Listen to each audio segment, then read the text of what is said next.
Welcome to this session for the 20 year of MAPIC. And our issue today is very simple. What was retail 20 years ago, what is retail today, what will be retail in 20 years. So if you are available to stay with us for 20 hours, possibly, we can answer to this big, challenging theme. But we have 45 minutes. So I have really to say that I want to thank you, our retailers, speakers, because we decided to organize this session in a different way. We will not have the typical round table, but we will have some very short presentations. We had some conference call before. So my task will be to summarize what we were discussing with the retailers about the past, and then I will leave the stage to them to talk about the future of retail, that I'm sure it's the more interesting and passionate issues that we want to share with you as an audience. Sorry.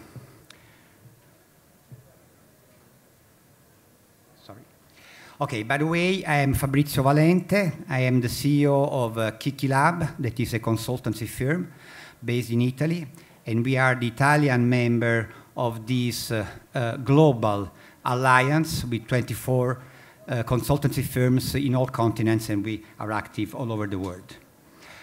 First concept I want to share with you very briefly is the crisis. Of course, we are facing, especially in Europe, difficult times for consumption, for retail, very challenging, and recessions, and also the weak post-recession phase is not helping that. But I want to share a very important point that is called what we call the change gap. If we think of our lives, the lives of our customers 20 years ago, and then we think to them today, wow, what a revolution. Our lives are really changed a lot. If we do the same exercise with stores, how were stores 20 years ago, and how are stores today, and talking about the average stores, not just the flagship or the experiments. Yes, stores have changed, but they are not changed so much. So we have this metaphor of the seesaw. There is an increasing gap in the seesaw. So what is the direction and the speed of the change of customers compared to the change of stores? And this is one also of the reasons of the crisis of retail, not keeping the pace with customers. The numbers, we see that there are many players that are suffering, but still there are players that are increasing. And that's why we choose some retail groups that have increased their turnover in these years to listen from them what they think especially is the way for increasing the revenues and the turnover in the future. Another very important point is the speed of change. We have seen and we are going to face an increasing speed of change. Of course, the lifestyles, the internet revolution that today is speaking more and more the mobile language, another important change. The value of the time for customers. Time is becoming a new luxury for many people. And again, retail is not updating their proposition often in this direction to be efficient in the process for the customers, both in stores and online. Darwin has told us that the biggest are not always the winners, the smartest. And this is also for retail. The first skill that we have to do is to be fast. Fast in understanding our environment and fast to react to the environment. Of course, I mean, the size does matter, but is not the main and major driver for environment and for driving. So, to summarize, if in the past doing retail was not easy, but at least we could say that we were acting in a relatively calm environment, today, this is the change. We are in a boat with a very fast stream, and of course we have more risks, but again, more opportunities. Because if we are able to know the stream, if we are able to manage the stream, we can go faster and actually compete much better in the market. And so, and I'm finishing, the starting point again is the customers. But I would say the real customers. Too many times we are talking about customers for ideas without having the real knowledge of the customers. And so, of course, we are going to talk about the digital, because there are customers that are more digital, but please don't forget the less digital customers. That are still a lot of people. And I would add, also don't forget the customers in a less digital mood, because today, most of the customers are also digital, but sometimes, and many times, they want to have physical experience, and they like to go in the physical stores. So, this is my, the end of presentation, and I'm inviting first Diego Baronchelli, that is, come Diego, that is Senior Director Retail of EMEA, of North Face, that is this US brand. EMEA is specializing, probably all of you know North Face is outdoor with 250 stores, the average of 250 square meters, active in 50 countries with a turnover of 2.5 billion global, including wholesale, and launching the 2009 the e-commerce. So please, Diego, enlighten us which are the key concepts for you for the future of retail. I'll just go back quickly. Yeah, I wish it could be 2.5 billion just retail, but it is globally. So thank you very much. Good morning, everyone. Just a quick introduction about the North Face. You probably know the North Face is an outdoor brand. We're coming from, is a San Francisco Bay Area brand. We're start on 69. So basically, relatively new brand compared to other European brand. But we're moving from basically what we always like to say, we're moving from a little store in San Francisco to become a global player.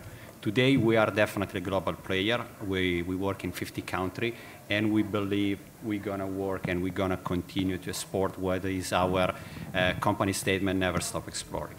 Now, what does it mean for us, never stop exploring? We always start from consumer, first of all, and that's actually why we're going to always bring retail as a part of our organization. It's never talking about concept, it's never talking about a piece of the retail, but it's always talking about consumer. One thing Fabrizio said before is different concept, flagship, whatever we're talking. For us, flagship doesn't exist. It's the way we want to treat consumer. And in the end of the day, ultimately, because we want to make our store profitable. We do not believe we can make any store profitable if we don't put the consumer at the center. What we see on the market, we see an acceleration, and we see consumer mindset changing. What we have here, we're talking about moving from slow to fast. That's definitely the case, and we see consumers spend much less time in the store, but come to the store much more prepared. Why they spend less time? Because they get access. We're talking about online. They get access much more before. Remember, in the past, most of the people were coming to the store looking for product, get an understanding from the store staff. Today, we see consumers that are coming to the store. They know much more about our product than what the people that work for me knows. So, which shouldn't be the case, but sometimes happen because they assess themselves. What else we see? We see people moving from being solitary, from being social. People shop together. Shopping remain. And we do believe strongly it's still a social experience, is a global experience. We don't expect people to stop shopping in the future. We actually expect people to shop more, and we expect people to spend much more time together in a longer time. Probably less in store, but talking even more about retail and in a group. How they gonna, we talked before about assess, how do they assess online, but how do they assess also with Facebook and with friends and get also suggestion on the product we want. But most important, we see moving from stale to fluid. So one thing we always say within our brand, we want to be consistent, we want to be the best, we want to be good at any touch point from the consumer. 10 years ago, probably we were talking about 20 years ago, it was pretty easy to understand what the consumer touch point was. Either it was our own store, mono brand, or our wholesale store. Today, the touch points are numberless, or they could be anywhere. Could be online, could be in a store, could be wherever you're going to see whatever our product. And we want to make sure that we serve our store in that way. But always keeping the store, the consumer at the center of our experience. Now, the question will be, what will be the future of retail? Will be great to answer this question. We still don't know. I think everybody of us is studying what is going to happen. What we could say is the future is already now, especially talking about this organization, MAPIC. One of the things we see, and one of the things especially we're taking a lot of a study internally, is try to understand today what could work tomorrow. And that's actually is our main challenge for the moment. We see for sure that we're moving, one of the evolution we're going to do within our store is moving from bigger to smaller format, taking advantage, obviously, of the digital, which we do not believe is a challenge for us, but is an opportunity. Therefore, we see an increase of store to a certain level, but smaller. We're going to see store probably moving from their proposition on being a store where you really shop to more a showroom. That could probably happen in the future. But certainly remain the center of the place where we're going to speak with our consumer. And that's basically is from our side. Future is interesting, and that's what we are here to discuss. And I want to leave to my next colleague. Before to leave, just a question. Can you just add some more details of what is experience in your stores? How are you working for the experience in your stores? Some examples of what we are doing for your customers. Okay. One thing we could say, everyone talks about omni-channel. I would say everyone, no one knows what omni-channel is, but everyone does. So what does it mean for us experience? We try to move our consumer from what we say from our store. We want to be the neighborhood store within a certain environment. Starting again from our statement, never stop exploring, how we connect consumer. Consumer can come to our store, get tip on how get prepared for a season, what is the right product, but not just going outdoor. Even if you come to Milan, we're going to give you the tip how to discover a city, what you can discover in Milan, what is the weather, what is happening, how can you keep, and how you gonna progress on the next days. And we keep track with you guys. I mean, if you come to my store, you're gonna receive an email, and if you wanna speak with my team, you'll see that if you visit a certain street, walkway, you're gonna get an email, say, hey guys, how was it? Everything was okay, you like it, come back, visit us, and we can also get your feedback. We always wanna get consumer feedback. In the end of the day, I think one of the smartest thing we could do, all of us, is we do 1,000 of research, but there is nothing better than ask consumer what they like mostly. And that's what we learn. So what we do, we ask them what do they really like. And today it works, actually. Thank you very much. Thank you. Thank you. Thank you, Diego. Very interesting points, and the last one, especially, I think, thank you for adding the importance of not losing the opportunity of have direct feedback from customers, having them physically in the stores. Let's move to a second retailer. So I ask Ian Dudley to come. Ian is the Group Property Director of Karen Miller and Aurora Fashion. That is a group dealing with women's fashion with 4 brands: Karen Millen, COS, Oasis, and Warehouse. More than 900 stores, an average size of 250 square meter, dealing in 54 countries, more than 1 billion euros, and launching e-commerce in 2001. Ian, up to you. Morning, everybody. We asked to look about 20 years ahead. I think we should have had some 10-year-olds on the panel to tell us what to do, because they're going to be the savvy customers going forward. But there's implications on what's happening now on the future of the mall. The strong, big malls are going to survive, those with the highest densities, those with the best brands. But the lower tier MALs have really got to think about how they're going to serve the retailers and the customers. The second tier are going to have to become much more adaptive. They may even become distribution centers for retailers as they adapt. Third tier centers, I think, will disappear completely. And they've got to become relevant to the communities they operate in. There's all sorts of technologies going on. The landlords are embracing technology as much as the retailers, but they're playing a catch-up game.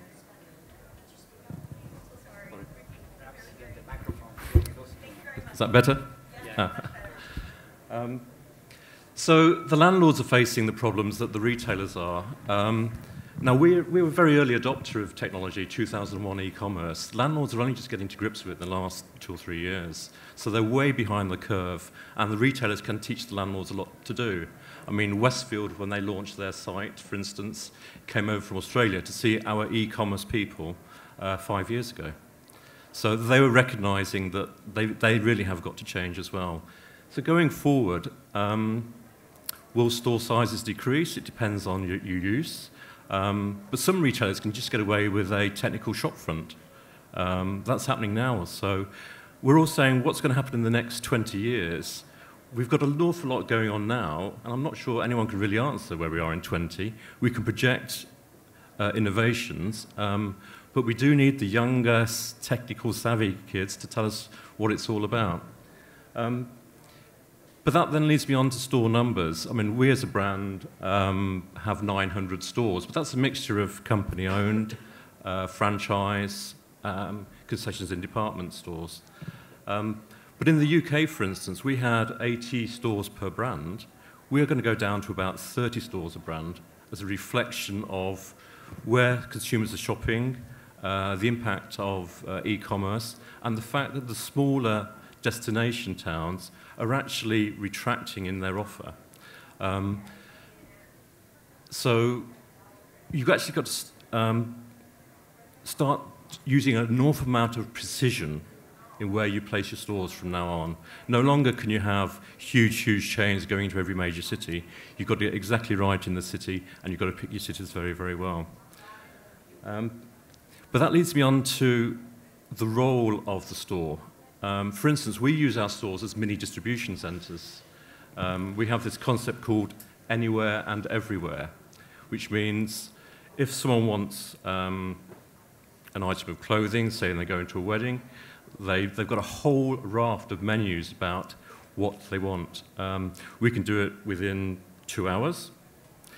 The record is actually 13 minutes from ordering on the internet to delivery to the lady. The fact that she lived above the store was another matter, but it shows you how quickly it can do. So we have a whole raft, but we asked people to pay for that. So they have a week delivery within 24 hours, within a set period. So it just shows you that the retailers now have to adapt their whole distribution model to cater for the time-precious consumer. Now, this time preciousness means that consumers are also going to start going into shopping centres but want to make more use of their time. So the stores have got to make a real experience for them to want to come in and get off their couch.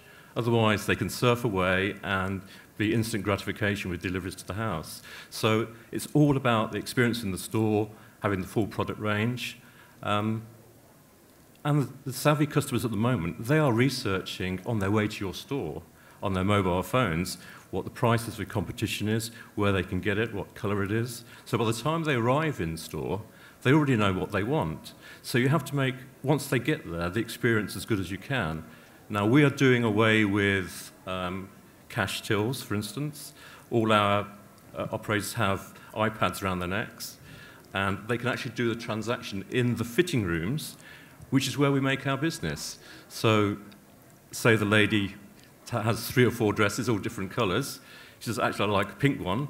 She can actually order it from the fitting room, and the assistant will bring it to the fitting room there.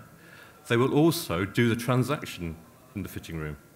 So no longer are we asking people to queue, we are actually making their lives a lot easier. And we're having to do that just to keep abreast of the web and the competition. So the staff have had to change a mindset, the head offices have had to change a mindset, and it's all following the patience of the consumer. But that also means that stores may get smaller as people take the advantage of leases expiring, for instance, because they no longer have to keep huge stock inventory in store.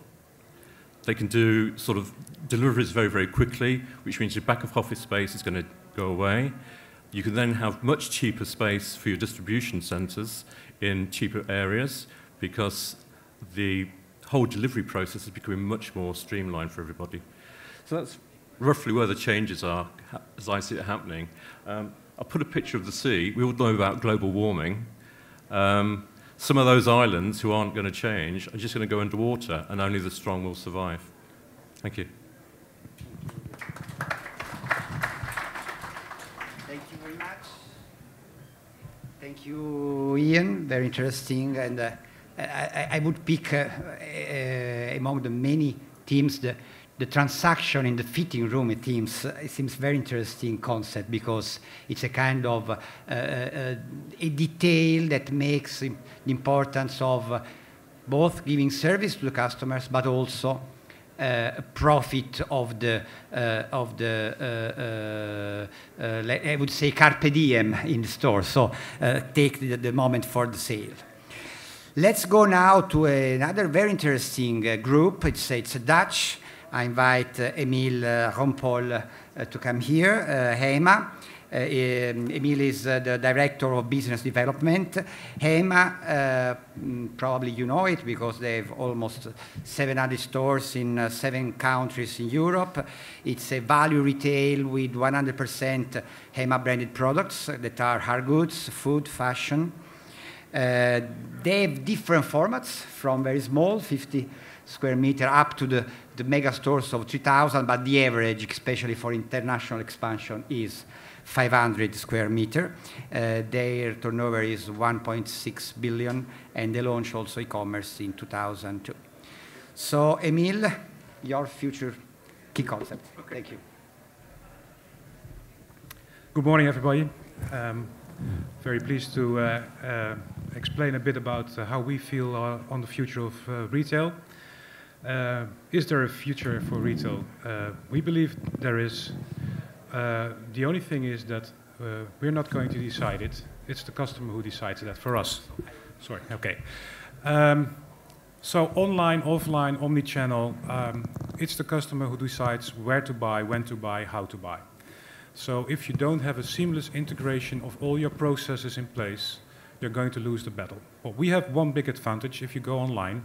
We're 100% private label company, so the merchandise we have online, you can only buy online at us, not anywhere else.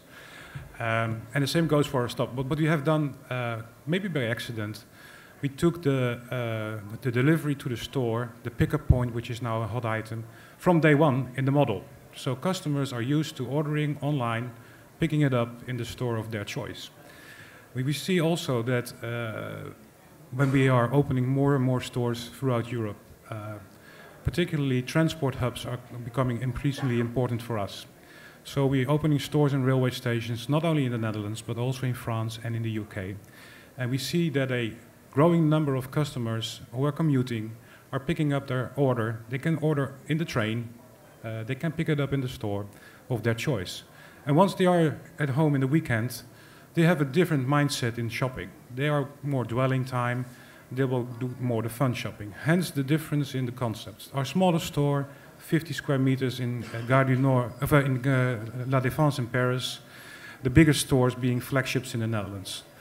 Internationally, we have a more simple format, more unique, tailored to fit the customer demands. So the execution in your supply chain has to be perfect. So what we have is we have mobile apps. When you are in our store, you can scan the barcode of the product on the shelf. You can see if it's still available, if it's out of stock. Even before you go to the shop, you can check online whether the shop that you prefer to visit will have the product available for you, so that we don't disappoint you when you come to visit our store. So that is really a demand on not only the infrastructure in place, but also the discipline of the store staff to really make sure that the numbers we put online in the database as being the stock levels are actually physically there once the customer gets to the store, because we don't want to have a disappointed customer. So looking into the future of our network, the physical stores, is there a future? I think we're not going to rationalize that drastic as Ian will be doing, because we believe shopping is of all times. It will only be a different kind of experience. There may be less stores. Certainly looking into the different markets we're looking at now in Europe, we see, for instance, that landlords and developers have overdeveloped. There is too many square meters, so those shopping malls not adding value to the customer experience will have a tough time or should disappear. It's maybe even better to close a few, that the remainder of the malls will have a better future than have a number of mediocre malls. I think Madrid is a perfect example of having way too many shopping malls. And then at the end of the day, nobody earns money and the customer stays away. So once the customer is in our stores, it's not only about the perfect execution in terms of the availability of the product, but it's also about the love and the passion for the brand and for the consumer. So we are very proud that we have been voted for the 7th year in a row last week by the Dutch consumer as being the most unmissable brand they have. And obviously that's something which is in our DNA of the brand, that customer service allowed us to get that position. So that's also what we try to transfer into our brand DNA once we move to other markets. And it's interesting to see that we find that that the cultural differences from being Dutch, transferring your DNA to different new countries, is wonderful combination of mixing the personal approach that we take and the local touch that people can add to our concept. So it is about quick, like in railway stations, where you have to have a very efficient store. It's also about inspiration if you have more time to dwell. And so being here in the Hall of the Devil with all the landlords here, I would say to all of them, stop asking more money each year, but start thinking about what the future of your mall will be. Because without good brands, without the retailers offering the right experience, you're going to be dead at the end of the day. And we're talking about different kind of models here as well. We feel that we should have a model of turnover-based, only, preferably, because if I'm doing a good business, I'm willing to share more money with my landlord. But if I'm having a problem, I'm not the only one having a problem. And at the end of the day, landlords are far too easy in just replacing a retailer with another retailer. But is that the future of retail? I don't think so. So we feel very positive about the future. There are more countries to come for our brand, I'm for sure. We launched the business this year in UK and in Spain. Very interesting, very different from each other, but both very promising in terms of our sales. France is for us a very solid growing market. Our ambition is big, so we're going to be opening more stores, but we take a clever approach in that. So we'll find the right spots where the customers would expect us. Okay. Thank you very much again. Okay. So, again, many points. The localism, I think, is a very interesting one. And last but not least, I invite here Sohail Sheikh. He's Director of International Development for Mother Care. I'm sure that most of you know Mother Care, that is the specialist of mom-to-be and baby, with more than 1,500 stores all around the world in 60 countries. The average store is 300 square meter, 1.5 billion euros, and launched e-commerce in 2000. So, Sohail, your key concept. Thank you. Thank you. I think the first thing I'd probably mention is that I guess the reason why we've been coming to MAPIC for all these years has been to talk about locations, store locations. And for a retailer, for a developer, for a service provider, it's been the most important decision, where's we open stores. And that is still of fundamental importance for our businesses. But what's changed, I think, is the role of technology in those locations. If we choose a great location, as we have been doing hopefully for the last 5 years, but put the same store we opened 5 years ago into a store we're opening today, we're making mistakes. I think the investment we're making in customer-facing technology, back office, CRM technology, is changing the way we operate. At Mothercare, we're just piloting a new store concept in the UK. And it's a lot of new technology in there, both from interesting examples that Ian gave earlier of the use of iPads in the stores, the use of video screens, the use of beacon technology, but also back of house. For a brand like us, the relationship with the customer is key. We're trusted by the customer. Our best customer is going through a life-changing experience of having a child for the first time. 85% of those customers, 85% of first-time parents in the UK walk into our stores or search us online. If we can create a relationship with them and understand when their baby is going to be born, we can then talk to that customer until the child is 8 years old and leaves Mothercare. And during that time, we can help them with advice, we can help them with offers. We know when the child will be old enough to move into a bigger bed, a different kind of car seat, a different kind of stroller. So that information, that data, and how we use it is really important to us, and how we get that information to our colleagues in the store so they can understand when a customer walks in what they're going to be looking for is of increasing importance, and no doubt will be for the next few years. I mean, 20 years in the future, I don't know, but I know right now it's really important for us and how we're investing in our stores.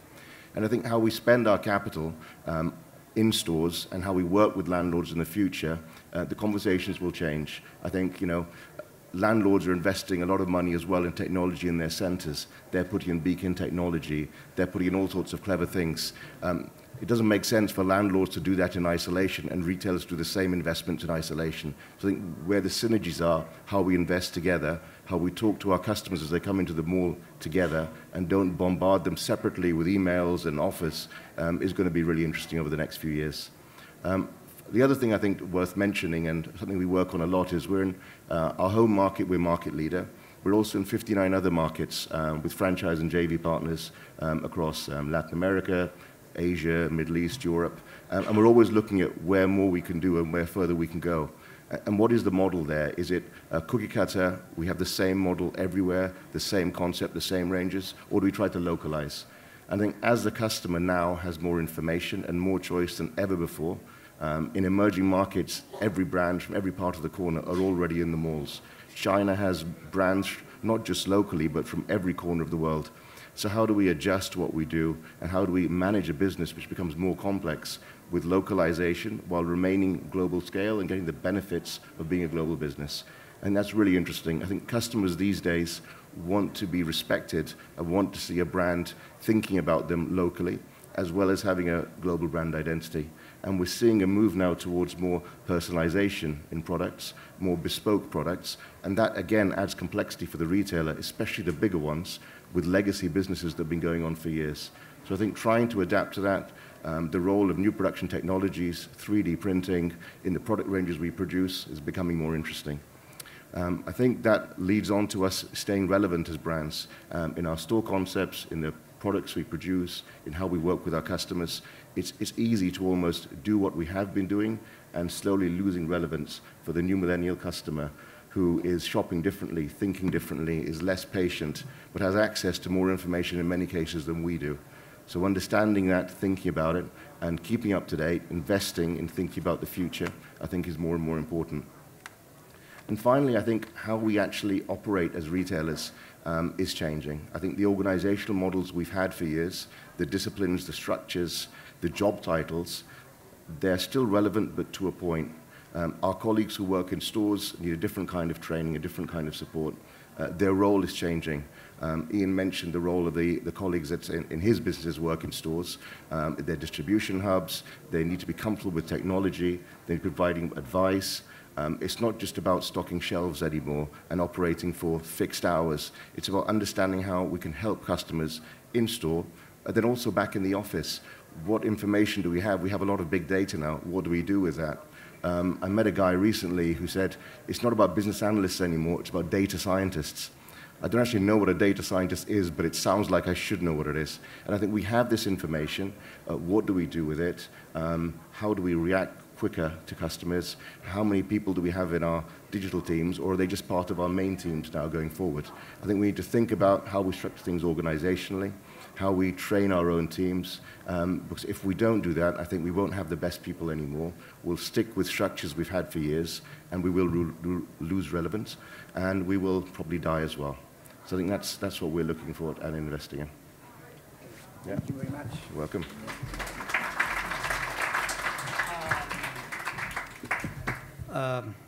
Very interesting indeed. Both the organization, I think it's very, very important and often underestimate issue of what we have to do in terms of priorities in our business. So to try to have a final summary and then to have a few minutes for you for the questions to us, I would start with the fact that first we have to change our speed. We know that future challenges need us to be faster in understanding the environment and also in deciding our strategies and implementing our strategies. Second, technology is very important, but I think that digital today is, again, in many cases, not used in the right way with retail. It's not about adding the digital channels.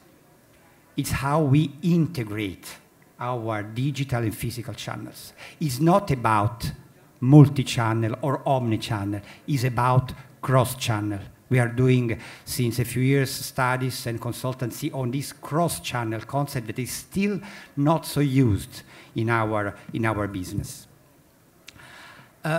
Digital, but also not so digital. I mean, let's put more heart in our stores. That means let's put, don't forget that experience, service, sensorial aspects are very important in the stores. And it's very important because we need to differentiate from the digital experience. If the stores are not enlarging this part, why to have stores? We will have less stores, okay, but we will still have many stores. And it's what customers are expecting from our stores. Globalization. The future of the retail and the commerce will still be very local. We must become local heroes to win in our markets. And we have listened from Mother Care and others that going abroad, it's not easy at all. We have seen in the past many times, many failure of big brands going abroad. I remember Marks & Spencer going to Holland and then back. Now it's back again, but with a different concept and not working again. But I mean, this is difficult. When you're a leader, you think that your concept is the winning concept. Don't forget it's winning in your country, in your market. You must find the localization for you. The customer, the patience of the customers, the idea of giving service, of finding also a kind of more relaxed scenario for the customers in the store. This is very important. If we are able to offer our stores as a kind of oasis in our daily life, they are much more attractive. It can become a very differentiating point for our positioning. And in the end, if we are able to manage this strong draft that will increase in the future, this is a big opportunity for us to become faster and to gain more market share globally. And of course, in this future, you know that MAPIC will be on your side, at your side towards the future, and also we as consultant, Kiki Lab and Ebeltoft Group will be at your side for gaining more success with your operation. So thank you for listening now, but we have still a few minutes that we left, 5 minutes for your questions.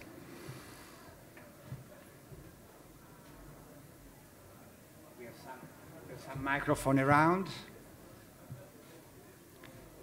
Anyone that want to open in their countries some of the brands or want to profit? If there are no questions, I have some question, and I try to profit of this time. First, I was talking about glocalism. I ask you, which kind of local adaptation, making some concrete example, which was one challenging country for you, and what have you done to arrive in this country? How did you change your format? I can take this one. Starting from your point before, probably say the difference about how the store staff also change. One of the things we do within the North Face, we actually change the role of our store manager. Today, our store manager became our brand ambassador. Even their job description is different, and they're measured in a different way. So we're not measuring anymore just on the normal KPI, sales turnover, UPT, ABT, but we want them to connect with the local community.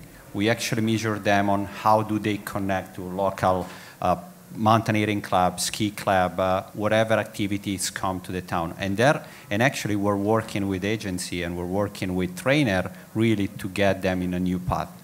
We really change the organization in that way. We still want to have them, ultimately, the ultimate scope is they want to improve top line revenue as everyone, but we do from a different perspective. So the local part, I always told to my store manager, I don't need you just to expect consumer coming in the store. Nowadays, I mean, the competition is much tougher. I want you to go outside and find the consumer to come in. So that's the kind of things we want to see, and we're going to see in the future, and we're going to further invest on having our store manager becoming more brand ambassador of us. Thank you, Diego. Others experience? Well, we have been struggling in Germany for many years, as many retailers have been doing in Germany, by finding and looking in hindsight, finding out what we did wrong. We radically changed our concept before we moved into new markets. So when we entered France, it was a completely different HEMA, not comparable at all with the stores we were doing in the Benelux. And that transformation really made us feel comfortable about moving forward internationally, because we now have it spot on with the right assortment, differentiating ourselves from other brands, and taking a lot of merchandise out of the concept, which we have a very strong position in the Netherlands. And second, we tried to blend the DNA. So actually it was quite fun to see the UK team being trained in Paris, having actually working in a Parisian store, which was very similar to the ones that they would be working in the UK. Well, next to the challenge of having British and French work together, it was very interesting to see how the French were transferring the Dutch DNA to the UK colleagues. And that's a growing model, and that's very international, very interesting to see when you move into internationalization, how you blend things and make it still a Dutch brand, but with the local taste. Thank you. Sohail? Yeah, I think probably the biggest thing we did as a company to manage the global local challenge is in our product ranges. So we took a decision many years ago that we wouldn't try to replicate the product ranges identically around the world, but we'd create a global range with our own specification, handwriting, design, but allow the product experts from each market to select the ranges that they were sold in their store. It still means a bestseller is usually a bestseller, but it means they can adapt the assortment based on their knowledge of their market and customer. So in the Middle East, for example, you'd have a lot more products. Customers are coming multiple times a week into your store, and they want to see new products. So have many, many more options than maybe a more traditional European market, where the customer is coming in every few weeks to have a look. So we put the power in the hands of, I guess, our buyers in each market, and we take their input in designing our ranges going forward. So it isn't a mother care range designed by UK buyers, it's international customers telling us what they want to see and how the ranges should be developed. Thank you, Sohail. Second and last point I would share is about cross-channel, and I will start with Ian, because I mean your group is very advanced in the use of technologies and digital and relation with customers, online, offline, and crossing the channels. Well, we had to make the store staff feel that the web was its friend. Before then, they were measured on their P&L in terms of the returns business. So somebody ordering clothes at the weekend for an event would buy 4 or 5 items. bring 4 back Monday morning, instantly the store staff had 4 extra items of clothing. They had to refund the money back to the customer, and they absolutely hated the web. So we actually had to take that part of the equation out, so that all web returns were dealt with centrally. That got over that hurdle, and then we started to use the downtime, which is 9 to 11 o'clock in the morning, where not many ladies are shopping for fashion. And we used a thing called ship from store. So the web orders would actually come in, not to the DC, but they'd actually come into the store nearest to where the web order was made. So in that downtime, when it's very, very quiet and the shop assistants are just standing around, chatting and making coffee, they are now packaging up the products themselves and arranging for couriers to take the clothes straight out. And suddenly, their own wages start to increase because they're incentivized on that. And suddenly, the stores start making much more money out of it against the dead time that they previously would have had. Very interesting. Some other last point on cross-channel from the others? Experience that you have to share with the audience? Yeah, I guess sort of in the UK market, which is probably our most developed in cross-channel so far, we're 30% of our sales now are being generated digitally, either customers at home or customers in store transacting online as well. So all our stores are what we call web-enabled. So our smallest store has the biggest range. They can order from the full catalog. They can use the iPad to demonstrate the products that they don't need to hold all the stock anymore. Because for large items, customers don't really want to take it home anyway. They'd like it delivered at their convenience, and especially in their mall and they haven't got a car with them. So I guess we're giving choice to the customer, and it's working very well. Thank you, Sahel. One question, quickly, because we are running out of time. There, behind the column.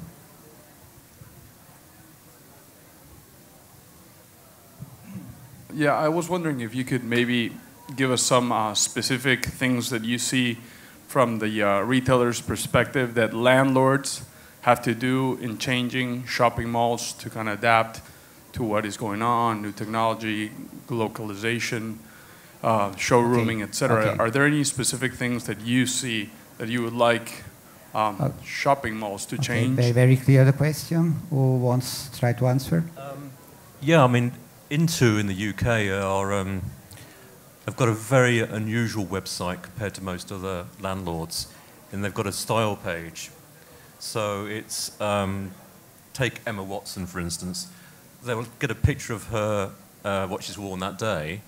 They will instantly go onto their webpage, analyse what she's wearing and where you can buy the equivalent of that outfit from, and listing all the shops in their scheme which sell it. So that's one way of them being quite interactive. And they're also, Westfield are doing some other stuff whereby they have a website of shops which actually aren't in the mall, where you can actually shop online. It transfers you to their individual retailers' websites, but there's lots of things going on where they are trying to engage with the retailer. But the biggest problem the retailers have is not sharing their internet turnover with landlords. If they go, because more and more stores are being used to give, in terms to service the web stuff. So everyone has to keep the turnover of your web out of your store P&L where you're on turnover rents. Very interesting. I'm sorry, but we are running out of time. We are staying here. So if you want to network and have personal questions, the speakers will be here for you. We thank so much for your attention, and we hope to see you soon in another occasion. Thank you.